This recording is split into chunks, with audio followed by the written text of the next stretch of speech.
প্ৰিয় বন্ধু বান্ধৱীসকল, মই আজি আপোনালোকৰ আগত ক'ম মহালয়া মানে কি, মহালয়া কেতিয়া কিয় পালন কৰা হয় আৰু মহালয়াৰ দিনা ৰাতিপুৱা কিয় ওলাই যাব লাগে।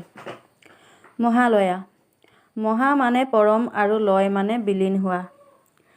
যি পৰম তত্ত্বৰ পৰা সকলো তত্ত্বৰ সৃষ্টি হয় আৰু য'ত সকলো বিলীন হৈ যায় সেয়াই হৈছে মহালয়া।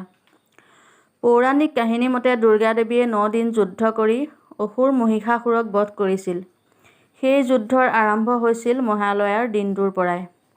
হিন্দু ধৰ্মাৱলম্বী লোকসকলৰ বাবে মহালয়াৰ মহত্ব আছে।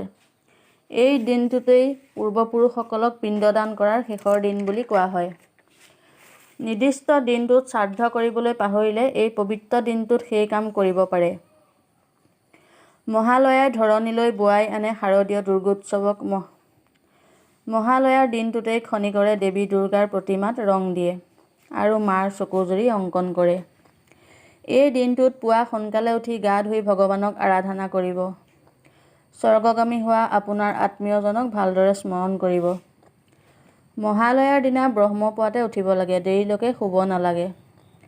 মহালয়াৰ দিনটো অমাৱস্যা। এই দিনটোত ভিক্ষাৰী বা অসহায় লোকক লগ পালে দান কৰিব।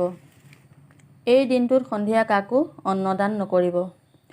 মহালয়াৰ দিনটোত এইখিনি কথা মানি চলিলে অনাগত দিনত মহাফল লাভ কৰিব। বন্ধুসকল, মোৰ কথাখিনি যদি ভাল লাগিল ভিডিঅ'টো লাইক আৰু কমেণ্ট কৰিব আৰু ছাবস্ক্ৰাইব কৰি দিব। ধন্যবাদ।